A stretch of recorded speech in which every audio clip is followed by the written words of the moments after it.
Es distinto hablar de un embarazo vulnerable y no hablar no sé, aborto que podría haber sido en realidad propuesto. Y voy a intentar, a propósito de 3 puntos que voy a hablar hoy día. Primero, un diagnóstico de la situación, cómo la encontramos nosotros. Segundo, tratar de describir qué es lo que es el embarazo vulnerable, cuál es esa realidad. Y tercero, hacer un llamado a la acción, porque creo que en este panel donde yo quizás podría aportar algo es en eso último, es ir avanzando en cómo ha ido avanzando el proceso hoy día y cómo ya te podría entregar alguna herramienta a propósito de eso. Entonces, partir en primera instancia con el tema del diagnóstico que les comentaba. Internacionalmente, bueno, y en Chile también, el tema del aborto se ha abordado básicamente con 2 polos bastante irreductibles, que no se encuentran mucho. Por un lado están los que defienden al no nacido, digamos, que son muy fuertes, y por otro lado están las más llamadas feministas, digamos, y en general aquí tenemos un diálogo que ha sido un diálogo de solo. Porque por un lado tenemos los que están defendiendo al no nacido y por otro lado los que defienden a la mujer. Entonces, lo primero que se trata de hacer es, bueno, ¿y qué pasa con esta estrategia? ¿Qué pasa con esta estrategia a nivel mundial? Normalmente es mucho más fácil empatizar con el drama que está teniendo una mujer que está sufriendo versus un no nacido que es difícil de ver. Entonces, en la legislación mundial lo que ha pasado normalmente es complejo porque el parlamentario empatiza con esa mujer y normalmente termina tomando una decisión en contra del no nacido. Nos hemos dado cuenta que el 87,6% de las mujeres que toman la decisión de abortar lo hacen normalmente o por presión de la familia, o por presión de la misma pareja, o por problemas socioeconómicos. Entonces, que no son factores que normalmente tienen que ver con el embarazo mismo, sino que con factores exógenos que se pueden solucionar. Y por otro lado, también por mismas cifras del trabajo que ha hecho Estados Unidos, nos damos cuenta que el 85% de las mujeres que piensan en abortar revierten su decisión en la medida que reciben acompañamiento. Bueno, mi llamado es parecido al que hace o al que hizo en 2014 la presidenta Bachelet. Y no se me confunde, no es que yo quiera que el proyecto de ley se apruebe. Ella dijo en el discurso del 21 de mayo de 2014, ¿no?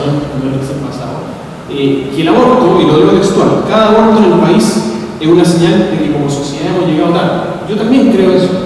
Creo que efectivamente hemos llegado tarde al drama de esa mujer. Entonces, bueno, ¿cómo podemos nosotros de esa manera salir al encuentro de esa realidad? En Chile habrían alrededor, yo imagino que todos ustedes han escuchado esta cifra, alrededor de 150.000, 160.000 abortos clandestinos al año. ¿Ya? Entonces, la primera pregunta que tenemos que hacernos es ¿cuál es la realidad de Chile con respecto a este tema? Y de a dónde salen estas cifras de 150.000 abortos clandestinos al año. Y estas cifras vienen de un instituto que se llama el Instituto Guttmacher, que es un instituto que se dedica al análisis de políticas públicas y educación con respecto a la salud reproductiva. Pero el problema que tiene esta encuesta de opinión a tercero es que, como son encuestas que son aplicadas solamente a los individuos que son elegidos por el instituto, tienen un sesgo de selección, tienen sesgo de memoria, ¿ya? Porque uno recuerda muy bien lo que sucedió hace un corto periodo de tiempo, pero no en periodo de tiempo más largo, y obviamente tiene un sesgo de selección ideológico.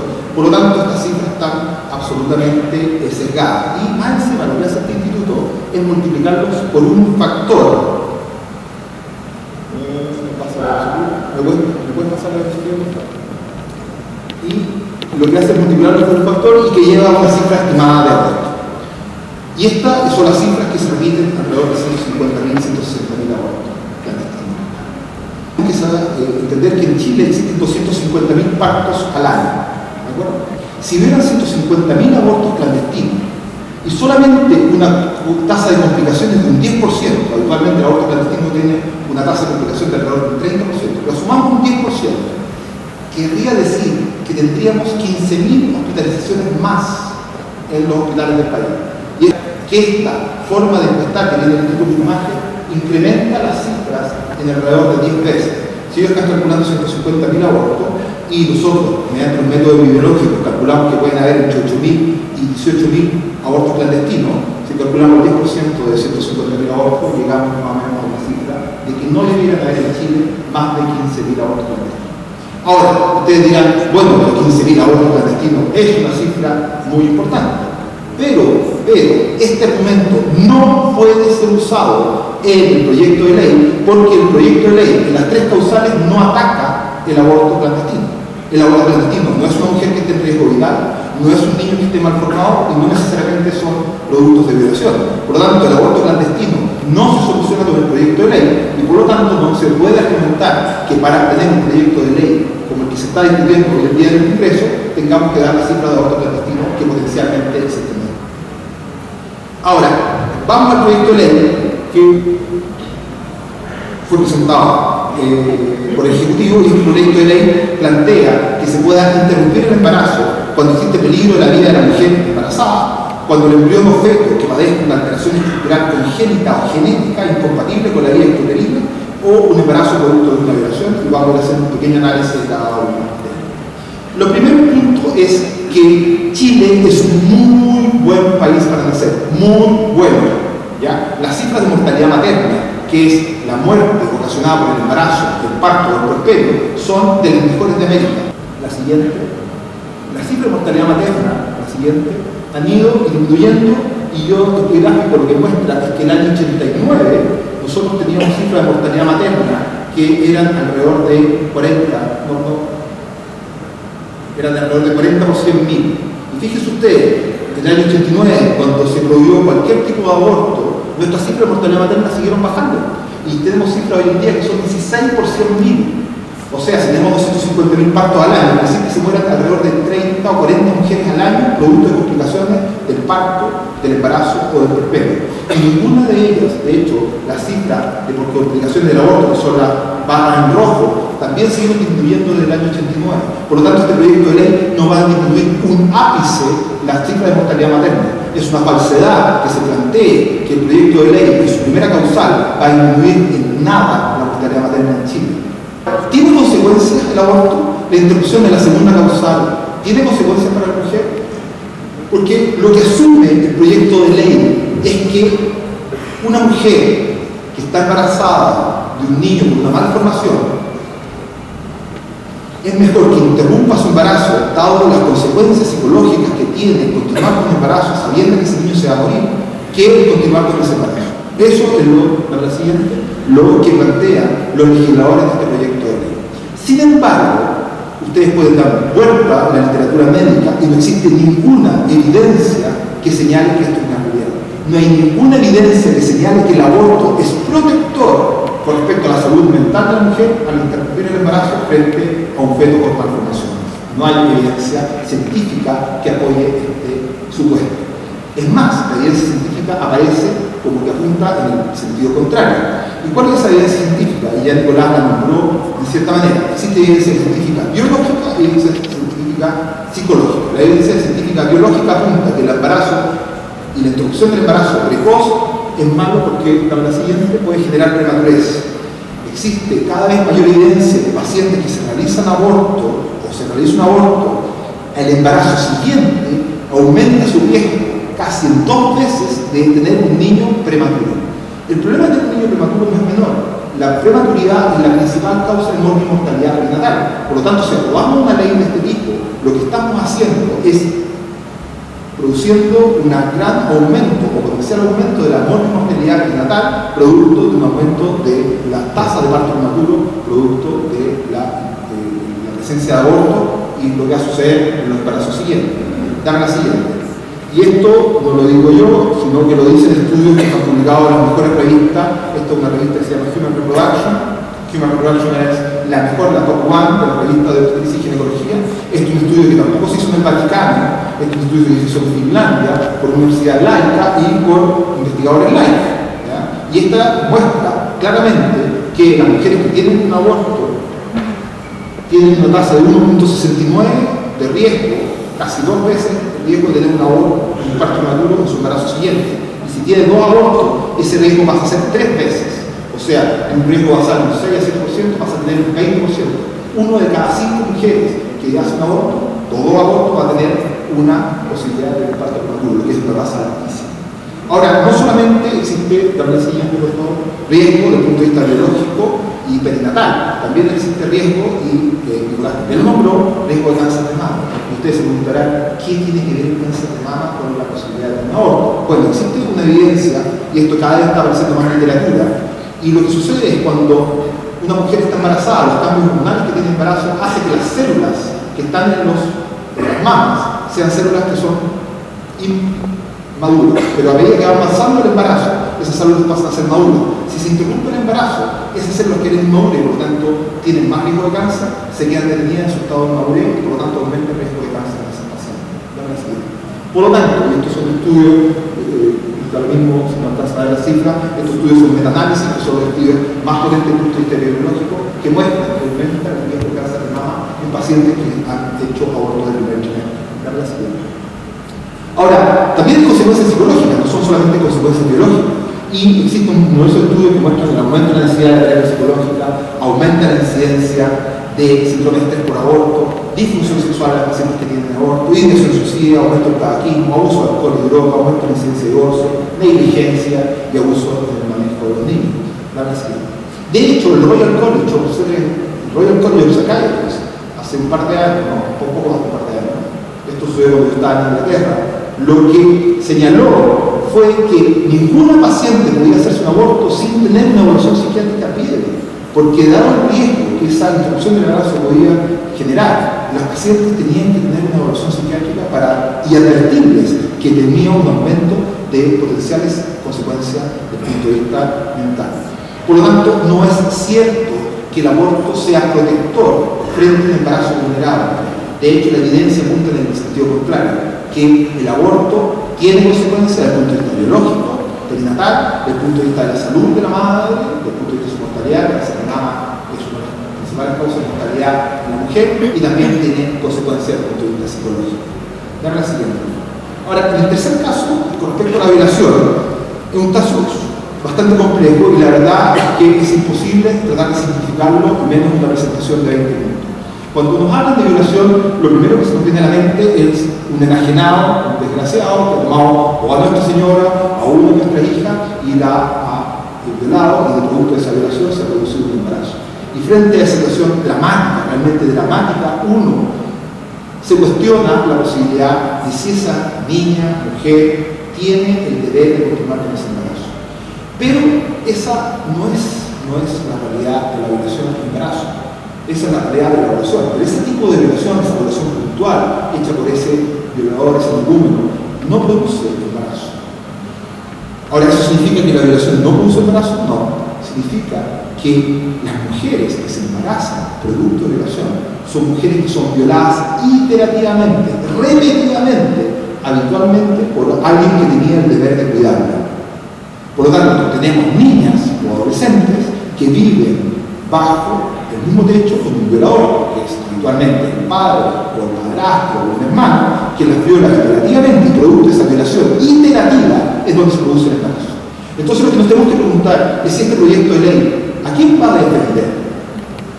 ¿A esa niña, a esa pobre niña que está siendo violada iterativamente por el padrastro? ¿O va a proteger al violador? Pongámonos en que existiera este proyecto de ley y que estas niñas, bueno, el proyecto de ley, desde el punto de vista de esta causal, es nefasto, porque lo que plantea es que el médico no puede denunciar al violador. Entonces, imaginémonos una niña de 12 o 13 años que ha sido violada por su padre en forma reiterada o por su padrastro en forma reiterada y se embaraza. Asumamos que existe un proyecto de ley. El padrastro la va a llevar al servicio de urgencia y va a señalar, está embarazada, embarazo el pololo. ¿Ustedes creen que una niña de 12 años va a ser capaz de delatar a ese violador? ¿Y qué va a pasar? Que va a tener doble violencia esa pobre niña. Ya ha sido violada, por lo tanto está muy dañada, y más encima le vamos a poner encima de ella todo el drama que significa el aborto. Por lo tanto, antes de estar discutiendo una causal por violación, la siguiente, lo que deberíamos estar preguntándonos es, ¿cuáles son las tasas de embarazo por violación? ¿Ya? ¿Quiénes se embarazan producto de violación? Eso es lo que hemos tratado de responder. ¿Cuáles son las consecuencias para una mujer embarazada por violación el aborto. No tenemos ese dato. Entonces, ¿cómo podemos asumir que va a ser bueno para la niña violada el abortar si no tenemos estudios que nos demuestren que eso sea bueno? Solamente por un tema ideológico que nosotros asumimos que... ¿Qué libertad tiene una niña, por favor, de 13 años que ha sido violada creativamente y que ya está dañada, de tomar una decisión de completa libertad, de si quiere o no quiere continuar con el embarazo? No va a ser influenciada por la persona que la recibe de servicio de urgencia. Voy a tratar de hablar rápidamente del otro individuo que está acá, porque hasta el momento hemos hablado solamente de la madre, pero ¿qué pasa con el embrión? Dame la siguiente. Entonces, les invito a responder esta pregunta. ¿Quién puede negar que se trata de una flagrante discriminación, el despojar arbitrariamente a ciertos individuos de nuestra especie de sus derechos? Y estoy seguro que si hago esta pregunta, todo el mundo va a señalar que es una discriminación. Y la discriminación viene producto de que estamos de acuerdo que cada vez que despojamos a los individuos de nuestra especie de sus derechos, se producen los más grandes dramas de la humanidad: holocausto, la esclavitud. A esos individuos de raza negra los discriminaron por color, por raza, y a los judíos los discriminaron por religión. Por lo tanto, cada vez que se hace una discriminación y se dice que este individuo es de la especie humana o este individuo no es de la especie humana, se está generando una discriminación flagrante. Ahora, la pregunta que uno se podría hacer: ¿es el embrión humano un individuo de nuestra especie? Porque si no es un individuo de nuestra especie, toda esta discusión no tiene ningún sentido. La segunda pregunta que nos tiene que hacer es: si es un individuo de nuestra especie, ¿es persona o no es persona? Y si es persona, ¿tiene derechos o no tiene derechos? Si somos capaces de respondernos a estas preguntas, vamos a ser capaces de tener una posición respecto a este tema de la vida. Quisiera tocar brevemente 3 puntos. Además, ya hemos tenido bastante argumentación aquí. El primer punto es la percepción ciudadana. Segundo punto, cuál es la postura de la ética cristiana. Y tercer punto, algo concreto sobre el proyecto de ley que se presentó el 31 de enero de este año. Primer punto, la percepción ciudadana. Yo creo que es muy importante tomarlo en cuenta. No significa que la cantidad va a definir la ética. La cantidad no define la ética. La ética no es cuestión de mayorías o minorías, es cuestión de calidad. Sin embargo, yo creo que es importante saber cuál es la percepción de la ciudadanía, porque ese es el contexto dentro del cual vamos a dialogar. Entonces, lo que voy a decir tiene esa finalidad, porque en general no dialogamos, peleamos. Yo creo que podemos a ver, ¿qué es lo que piensa la gente? Si uno mira estos últimos 3 años, las encuestas nacionales y las grandes, por ejemplo, del CEP, ADIMAC, la misma Católica, Universidad Diego Portales, la Cooperativa, es impresionante que siendo centros tan distintos, sin embargo, sus resultados convergen.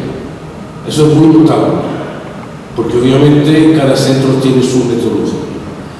Ahora, uno nota que de a poco están aumentando los porcentajes a favor de una ley de despenalización en los 3 causales.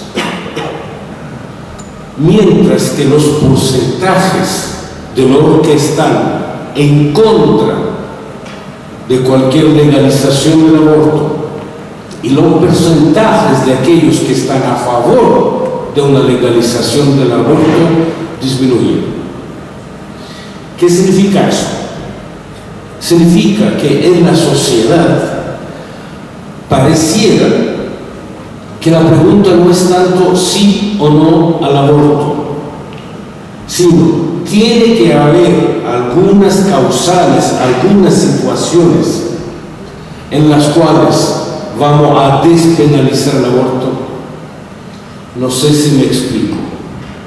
Yo creo que es muy importante porque a veces no hay buen diálogo, porque no es lo mismo legalizar que despenalizar. No estoy diciendo estoy de acuerdo con uno con otro, pero la formación escolar antigua hay que distinguir, porque si no se pierde mucho tiempo. Por lo tanto, yo creo, si uno hace caso a las encuestas, de que la discusión no es tanto legalizar, sino si se puede despenalizar en algunas situaciones, completamente en tres. ¿Ok? Hay también una segunda percepción que va creciendo y es una sospecha frente al proyecto de ley. ¿En qué sentido? Se habla de despenalización, pero de hecho se va hacia la legalización. Eso también hay sectores de la sociedad que están sospechando cuál es la finalidad detrás de esa ley. ¿Okay? Yo creo que esas son dos percepciones que van en aumento. En segundo lugar, la postura de la Iglesia Católica. La postura de la Iglesia Católica es muy clara. Si por aborto se entiende la interrupción voluntaria de un feto no viable, eso no se acepta porque se va en contra de la vida humana. Sin embargo, aunque sean un poco los casos, como dijo el médico, digamos, ¿no? Si hay una situación donde peligra la vida de la madre, ahí se puede intervenir. ¿Por qué? Porque si no interviene el médico, mueren los dos. Entonces es de sentido común, me explico. Es decir, si la madre está en peligro de morir y tiene un embrión, si no salvan la vida de la madre, van a morir los dos. ¿Ok? Ahora, la discusión es, ¿se llama aborto o no se llama aborto? Bueno, el hecho es, y eso la Iglesia lo acepta, cuando peligra la vida de la madre y por ende la vida del feto, del embrión, obviamente eso se podría llamar aborto, pero no es aborto en sentido ético. Queda claro, esa es la postura de la Iglesia. Ahora bien, ¿qué hay detrás de eso? Hay muchos argumentos. Yo quiero limitarme a tres.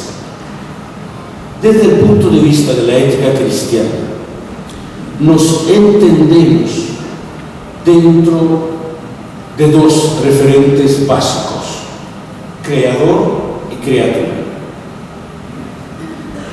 Eso quizás se nos olvidó un poco, ¿no? Pero si uno va a la base de la fe, nos comprendemos como criaturas, no somos dioses. ¿Qué significa eso? En la medida que aceptamos que somos criaturas, significa que para nosotros la vida es un don y no un derecho. Es una consecuencia directa. Criatura significa que para realizarse plenamente tiene que actuar acorde al Creador, porque es imagen y semejanza. Es decir, si a mí me presentan un martillo y nunca vi un martillo y trato de escribir, no me va a resultar. Entonces pregunto a aquel que hizo el martillo, ¿para qué sirve el martillo? ¿Ok? Aquí es lo mismo. Si yo me acepto como criatura, solo si actúo acorde al Creador puedo yo realizarse plenamente. Por lo tanto, nosotros creemos, al ser criatura y no creador, que la vida no es un derecho, es un don. Entonces, los derechos comienzan a funcionar a partir del don, pero no antes del don. Es muy tarde para eso, sí. Se entiende lo que quiero decir, ¿no? Eso es muy importante. Por lo tanto, no es derecho sobre la vida, sino derechos a partir de la vida. En cuanto don, más bien corresponde responsabilidad. La responsabilidad de aquel que acoge el don. Hablaremos de derechos una vez que aceptamos la vida. Por eso que está en nuestra sangre, de alguna manera, del creyente, de tener un profundo respeto frente al misterio de la vida. Desde un punto de vista biológico, nadie discute que el cigoto es vida humana. Estamos frente a la vida humana. Hay discusiones, es verdad, desde los años 60. Es vida humana, pero es persona humana, y ahí comienzan a discutir los argumentos de siempre que me parecen débiles, pero no voy a entrar. Yo creo que es muy peligroso dividir entre vida y persona.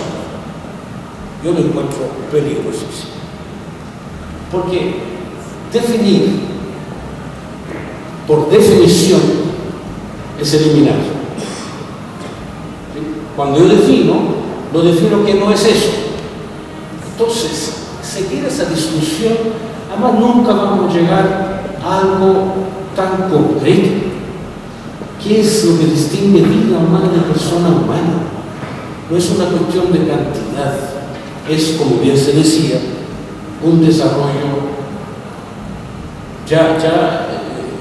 Está el programa entero, código ahí. Y para nosotros somos particularmente sensibles a defender la vida humana. Cuando uno lee el proyecto de ley, se fundamenta básicamente y sustancialmente en los derechos de la mujer. No tengo nada contra los derechos de la mujer, pero yo creo que aquí lo que está discutiéndose es el derecho a la vida. Por lo tanto, me parece que la fundamentación tiene que ser la dignidad de la vida, porque este es el quid de la cuestión. Segundo lugar, por derechos no vamos a ningún lado, porque algunos van a decir el derecho de la mujer, otros van a decir el derecho del feto, el derecho del embrión, y vamos a estar empatados a cada rato. Por lo tanto, yo creo que es una muy mala fundamentación. Además, es muy peligroso. En el momento que tú comienzas a fundamentar sobre derechos, pero sin fundamentarlos, por lo menos son los derechos los que tienes que fundamentarlos, el día de mañana, obviamente, vamos a discutir la eutanasia. Es obvio la lógica, ¿no? Si una mujer tiene derecho a hacer un aborto, ¿por qué una persona no tiene derecho a terminar su vida? Esto lo encuentro muy peligroso en cuanto va a ser una fisura cultural. Por lo tanto, repito, no tengo nada contra los derechos de las mujeres, pero tú tienes que fundamentar los derechos, y creo que no están fundamentados. Y solo se habla de la mujer, no se habla del hombre, no se habla de familia, y eso creo que no es sano. Pero me parece a mí el punto más débil del proyecto de ley es justamente la causal de la violación. No hay indicio de cómo se va a comprobar eso. Lo único que dice el proyecto de ley es que habrá un equipo interdisciplinar. Ahora bien, como sabemos, es casi imposible detectar una violación. Es decir, una mujer que tiene actividad sexual, no hay manera, porque en general no van a ir el mismo día, van después. Y no sé si están de acuerdo aquí en medio, ¿no? Pero no hay manera de detectar una violación. Entonces, aquí, además dicen hasta 12 semanas y 16 semanas. Uno dice también, ¿para qué tanto? No cada violación da lugar al embarazo. Estoy totalmente de acuerdo con el doctor, que en general no son violaciones de uno, sino son violaciones reiteradas. Es muy difícil que sea una sola vez. Pero, además, si una mujer va entonces, decir, me violó mi marido, ya se me aborto. Y puede esperar 3 meses, porque son 12 semanas, y menores de 14 son 16 semanas. O sea, ¿para qué tanto? Pero además no hay manera de probarlo. Por lo tanto, es obvio que esto va a ser una puerta abierta. Y a mí me carga cuando me engañan. Yo prefiero que digan, mira, queremos hacer, ya, díganlo. Pero si queda así la cosa, es obvio que por aquí van a pasar. Quien quiera pasar, puede pasar. diciendo cualquier cosa. No sé si me explico. Termino. Me parece a mí, como en lo que pasó con el divorcio, etc. Estoy de acuerdo con todo lo que dijo aquí el colega, ¿no? Pero también son los actos de devolver al embarazo la alegría. Porque últimamente en la sociedad parece que el embarazo es una tristeza. Parece que tener hijos es un drama. Yo creo que la manera de realmente defender la vida es mostrar que eso se da algunas veces, pero no siempre. Es decir, devolver la alegría del embarazo, que no, porque a veces damos la carne que es un problema, tanto problema, será un problema, pero con alegría también, ¿no? Es decir, lo que más impacta hoy en día es el ejemplo concreto. Y la defensa de la vida, en este campo, se hace con el cuidado de los hijos, con la alegría, etc. Gracias. Pasemos a Catalina. Bueno, ¿cómo llega esa mujer embarazada en ese primer contacto?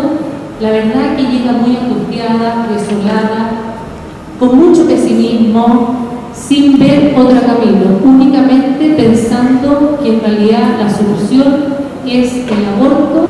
Es ahí entonces donde todo el equipo de voluntarias que tenemos comienza un acompañamiento muy personalizado con ella, en forma sistemática, y esto se va llevando un registro a través de un sistema informativo que nos va dando justamente más conocimiento de qué es lo que realmente a esa mujer le está pasando y por qué está pensando en el aborto.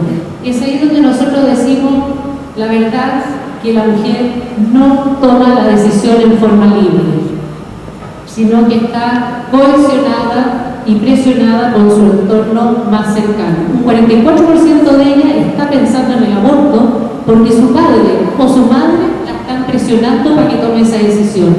No la está tomando en forma libre, o su pareja la está motivando o impulsando a que tome la decisión del aborto. Un 22% de ella es por la expectativa de futuro que no las tiene claras. Quizás está estudiando y dice, bueno, no voy a interrumpir mi proyecto de vida. La verdad que una vida no se interrumpe y un proyecto de vida sí se puede retomar a futuro. Y un 20% de ellas tienen susto o miedo a contarle a sus padres. Me vine a Santiago a vivir con mi familia.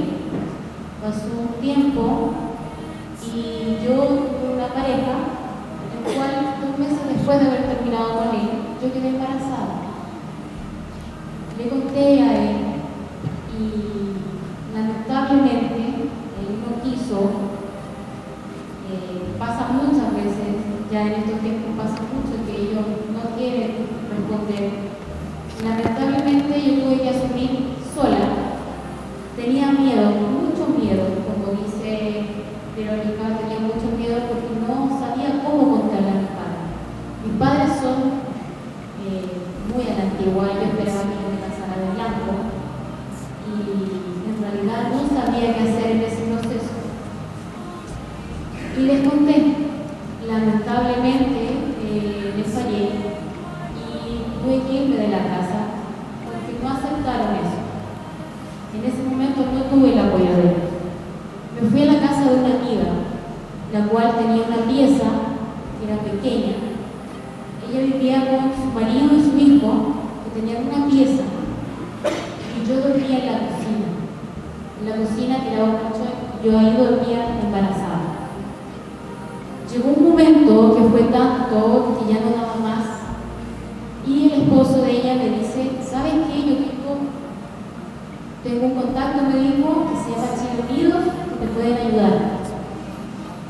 Como joven, uno tiene miedo de todo, sola, sin ayuda de nada, ni monetariamente. Entonces yo le dije, ya, llamemos, veamos qué pasa. La primera vez que yo llamo a la fundación, yo honestamente a cada uno de ustedes les puedo decir que fue algo único y que nunca se me va a olvidar. Esa voz cálida que me habló al otro lado del teléfono me llenó de paz, porque fue como que si me hubiese estado hablando a mi madre de cuando yo estaba chiquita. Me sentí completamente acogida. Es increíble cuando uno está tan solo en ese momento, sentir que una persona que no conoce te llene tanto. Desde ese momento nunca más me dejaron sola. Me llevaron a una casa de acogida de mujeres embarazadas, el cual me trataron muy bien, me dieron todas las cosas y siempre estuvieron al lado mío acompañándome, tanto en médico, ecografía. A mí me asignaron una mamita, Verónica, me asignó una mamita que se llama Carmen Gloria, que para mí y para mi hijo en estos momentos es la madrina. Ella estuvo en todo momento conmigo, día y noche, nunca me dejó sola. Y eso es muy, muy importante para mí. Después de pasó un lapso, yo cumplí 8 meses de embarazo, no sabía de mis padres, yo pensé que mi embarazo lo iba a tener sola, que iba a estar solamente con ella en el parto. Cuando gracias a la fundación y a todo el trabajo de estas señoras muy hermosas que son, mi padre estuvo en mi parto, hicieron un trabajo increíble con mi familia. Y mi padre asistió a mi parto como el papá de mi hijo. Y en realidad hasta el día de hoy ha sido muy complicado hasta para encontrar trabajo, porque la verdad en estos momentos hay mucha discriminación con las mamitas que tenemos bebés. No aceptan a mujeres con bebés menores de 2 años. Y gracias a Dios, aún la fundación me sigue apoyando y está dando conmigo. A pesar de todo eso, tuve un apoyo increíble en todo sentido, hacia la violación, hacia amar a mi hijo y en la ayuda con mis padres. Me emociona al hablar de esto porque para mí fue algo muy importante y lo que ellas significan para mí, yo creo que a una madre jamás se le va a olvidar. A las mamitas que van, las futuras mamitas, quiero decirles que el apoyo incondicional que tienen ellas es algo, no sé describirlo, como es la ayuda, lo que uno siente cuando están ellas detrás de uno. Pero por eso quiero decirles y darle las gracias a ellas y a todas, a cada una de ellas, lo magnífica que son y lo que lo hacen ser a uno en estos momentos, porque por ellas estoy acá. Y tengo un hermoso hijo de 9 meses que lo amo, mis padres lo adoran en estos momentos. Y espero que mi historia le ayude a muchas personas a que la decisión más importante es la vida.